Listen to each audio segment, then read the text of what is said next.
Halo guys, gimana nih kabarnya? Semoga sehat selalu ya guys ya. Pada kesempatan kali ini Minrap akan membahas spoiler Donghua Battle Truck The Heavens episode 164. Ya udah gak usah berlama-lama lagi, langsung aja kita masuk ke alur ceritanya.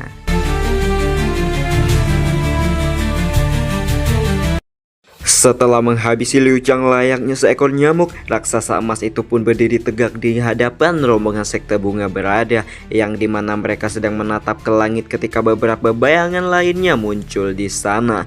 Yang membuat Yun Yun menjadi semakin terkejut adalah karena telah melihat sesosok wanita yang pernah mengguncang sekte Yunlan pada masa itu, yang tidak lain adalah Queen Medusa. Sehingga membuat Ratu Medusa juga tidak kalah terkejut karena melihat mantan ketua sekte Yunlan itu ada di sini. Kening Ratu Medusa pun mengerut ketika melihat raksasa emas dengan suara dingin itu dan paham kenapa Xiaoyan bergegas ingin menyelamatkan sekte bunga tersebut. Ketika melihat Queen Medusa, Yun Yun langsung terpikirkan sesuatu dan melihat King Kong emas yang berdiri di depannya itu sambil menyebut nama Xiaoyan. Tepat ketika itulah cahaya keemasan meledak dari tubuh sang raksasa emas, membuat tubuh besarnya mengecil dan akhirnya menunjukkan sosok pemuda yang begitu Yun Yun kenal. Xiaoyan sedikit tersenyum ketika melihat Yun Yun tanpa begitu terkejut sebelum melemparkan botol giok berisi pil-pil obat untuk membantu rombongan sekte bunga memulihkan diri. Mata Yun Yun kemudian berpaling kepada Medusa, mengatakan dia benar-benar tidak menyangka akan bertemu dengan sang ratu ular itu di tempat seperti ini. Diketahui hubungan Medusa dan Yun Yun sangatlah tidak baik pada masa lampau. Ada dua konflik yang benar-benar masih membekas di ingatan mereka masing-masing, yaitu perebutan api teratai hijau dan saat Ratu Medusa membantu Xiaoyan menghadapi sekte Yunlan pada season sebelumnya. Ratu Medusa samar-samar mengangguk dengan ekspresi acuh tak acuh. Begitu pula Yun Yun secara alami juga tidak berusaha menawarkan perasaan hangat kepada Ratu Medusa. Hingga hal ini membuat Xiaoyan agak canggung melihat suasana dingin ini. Untungnya suasana dingin itu dipecahkan oleh tetua sekte bunga yang berterima kasih atas bantuan Xiaoyan sebelum menceritakan musibah yang baru saja menimpa mereka. Xiaoyan pun bertanya apakah ada informasi tentang praksi lain. Yun Yun pun menjawab di mana kebanyakan dari mereka telah mendekati panggung wilayah kuno yang bisa dianggap sebagai wilayah teraman di seluruh pegunungan ini. Xiaoyan mengangguk mendengar jawaban Yun Yun sebelum kemudian menawarkan agar dua kelompok mereka lebih baik pergi bersama untuk membangun kekuatan yang lebih besar dan menolong satu sama lain. Yun Yun sebenarnya ragu karena ada Medusa di kelompok Xiaoyan, namun mengingat situasi kelompoknya yang terluka, Yun Yun pun akhirnya mengangguk dan mengajak Xiaoyan untuk melewati rute timur, karena mengingat rute barat sangat berbahaya karena tempat itulah yang dimana kolam darah iblis surga berada, dan hal itu pun dijaga oleh seekor piton iblis surga kuno yang memiliki kekuatan setara dengan ahli Dozun bintang 9. Xiaoyan pun terkejut mendengar perkataan Yun Yun, bukan karena piton iblis surga kuno adalah binatang iblis kuno yang bermutasi, namun karena ingat bahwa darah binatang tersebut memiliki efek memperkuat fisik seseorang dan pasti bisa membantunya menyempurnakan pelatihan tubuh kaca King Kong sampai ke puncaknya. Oleh karena itu, praktisi lain pun mengikuti saran Yun Yun. Xiaoyan malah mengajak semua orang melewati rute barat sambil menjelaskan bahwa dia memiliki rencananya sendiri dengan piton iblis surga kuno. Yun Yun hanya bisa menggelengkan kepalanya tanpa daya saat mendengar ajakan Xiaoyan dan mengingatkan sekali lagi jika kelompoknya banyak yang terluka, membuat Xiaoyan buru-buru menenangkan dan berjanji tidak akan membiarkan hal buruk menimpa sekte bunga.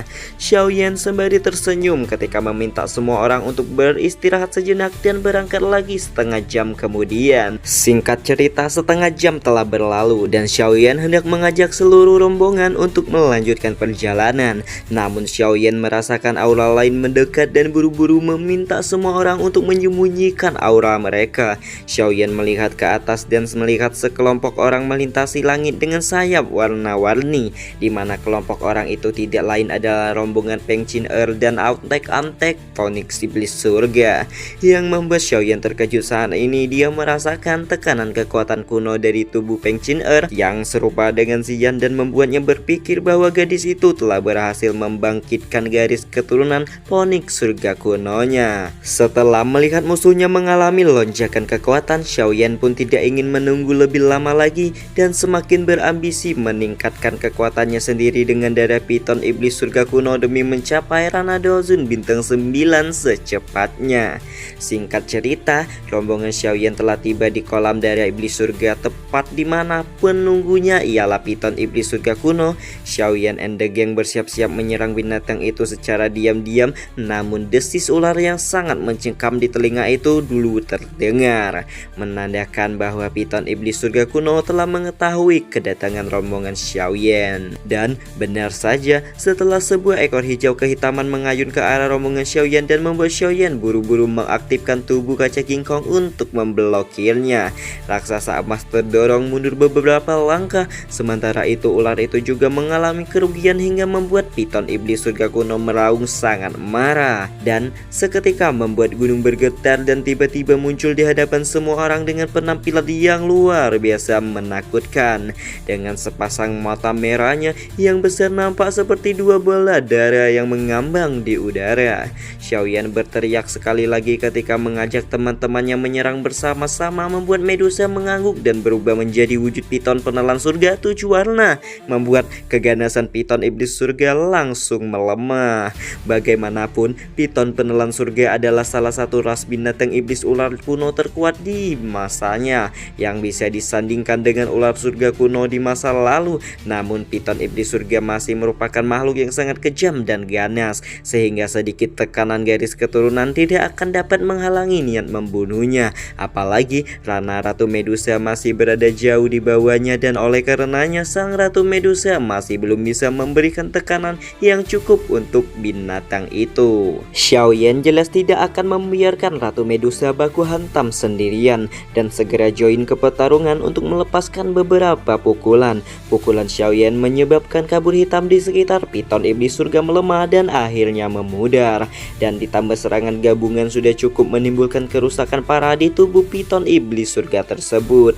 Namun sekali lagi, Piton Iblis Surga adalah binatang yang sangat ganas, bahkan ia pun mengabaikan luka-luka di tubuhnya dan malah mengayunkan ekornya yang besar ke arah Xiaoyan dengan full power. Tenggorokan Xiaoyan mengeluarkan suara serak setelah menderita pukulan yang begitu serius dari Piton Iblis Surga, namun masih dengan paksa mengeluarkan tangannya untuk mengalirkan api surgawinya ke tubuh besar ular kuno itu tanpa ampun. Meskipun telah mengalami luka yang begitu parah, Piton Iblis Surga malah semakin keras melawan hingga Qinglin meminta Xiaoyan untuk memaksa ular besar itu menatap mata ular tiga gioknya. Xiaoyan telah memahami betapa kuatnya mata bunga ular tiga giok Qinglin, dan benar saja setelah memaksa Piton Iblis Surga menatap mata hijaunya tersebut, tubuh ular besar itu awalnya terus memberontak itu langsung menegang kaku dan niat membunuh dalam tubuhnya pun cepat menghilang. Meskipun tanpa bekerja pada awalnya, namun Piton Iblis Surga memiliki kekuatan yang jauh lebih tinggi dibandingkan Qinglin,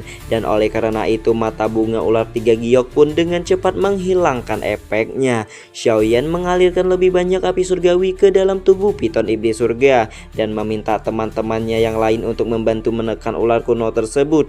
Medusa sekali lagi mengeluarkan garis keturunan Piton penelan surganya, sementara Qinglin lagi membentuk beberapa segel munculkan sesosok ular berkepala 9 di belakang punggungnya itu, yang tidak lain adalah penampakan ular surga kuno yang dia sempurnakan.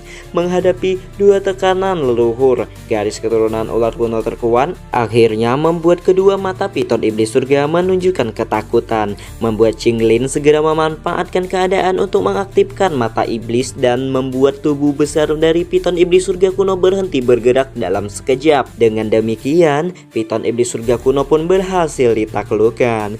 Xiaoyan menunjukkan raut wajah kekaguman saat mundur agak jauh dari tubuh Piton Iblis Surga setelah Qinglin mengaktifkan kekuatan ular langit kuno. Namun, seketika Xiaoyan mengajak semua orang untuk menuju kolam darah yang dijaga oleh Piton Iblis Surga itu. Rombongan Xiaoyan memasuki Goa Piton Iblis Surga dan menemukan sebuah kolam berwarna merah pekat yang terbentuk dari darah Piton Iblis Surga selama berabad-abad. Xiaoyan meminta bantuan Qinglin untuk membentuk kloningan ular surga kuno dan melindungi pegunungan selama dia menyempurnakan darah Piton Iblis Surga.